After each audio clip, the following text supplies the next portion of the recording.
बिल्कुल सही कहा आपने। केंद्र सरकार द्वारा रात को अचानक ही 12 बजे से कस्टम ड्यूटी गोल्ड सिल्वर दोनों में 6% से 15% कर दी। इससे मार्केट के अंदर में 10% की एक तेज़ी सोने में, 10% की तेज़ी चांदी में एक साथ आ गई।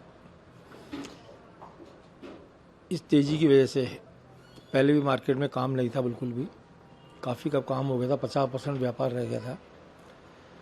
इससे और भी 25% व्यापार डाउन हो जाएगा, क्योंकि आगे शादी का सीज़न भी नहीं है। और सबसे बड़ी बात है कि सरकार को ये ड्यूटी तो बढ़ा दी, ठीक है, देश हित के अंदर में, लेकिन सबसे बड़ी चीज़ सरकार को इसके और भी रास्ते निकलते हैं। अगर प्रयास करे तो बहुत कुछ हो सकता है। इंडिया के पास में, पब्लिक के पास में इतना गोल्ड पड़ा हुआ है जो डिक्लेयर सोना नहीं है। अगर उस सोने पे भी कोई स्कीम लेके आए तो देश का सोना देश में ही काम आ सकता है। जिस प्रकार केंद्र सरकार द्वारा चुनाव होते हैं, चुनाव के समय उस राज्य के अंदर में काफ़ी कुछ आश्वासन देते हैं कि हम आपको बिजली के बिल में छूट देंगे, या इतने इनकी सैलरी तनख्वाह देंगे, इतने मंथली महिलाओं के खाते में डालेंगे, छोटे लेवल में ये देंगे। इसी प्रकार एक देश का सोना देश में घुमाना है तो केंद्र सरकार को, जो हिंदुस्तान में काफ़ी बड़ा लेवल पे सोना ब्लैक मनी के रूप में रखा हुआ है, अगर उस सोने को कोई रिबेट दे के टैक्स के अंदर में और उस सोने को मार्केट में बैंकों के द्वारा वापस खरीद करा के लिया जाए तो मैं कहता हूँ देश में सोने की बाहर से इंपोर्ट करने की ज़रूरत नहीं पड़ेगी। सरकार को इस बारे में विचार करना चाहिए।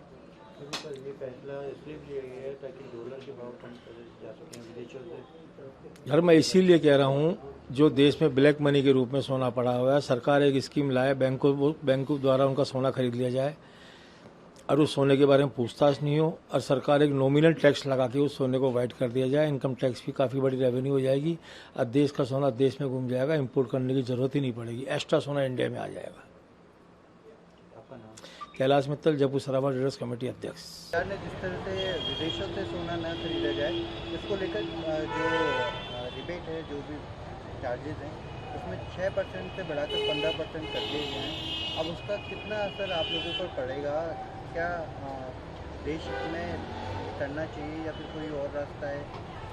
नहीं, देखिए, देश हित की बात बिल्कुल सही है, लेकिन ऑलरेडी जब अपने पीएम साहब ने, मोदी जी ने रिक्वेस्ट की थी लोगों से कि 1 साल तक ना खरीदें, तो उसमें भी लोग आज पीएम की बात मानते हैं। अब हम ये कहते हैं कि ऑलरेडी बाज़ारों में आप अगर कंपेयर करें 2 साल में, तो प्राइसेस वैसे ही डबल हो गई हैं।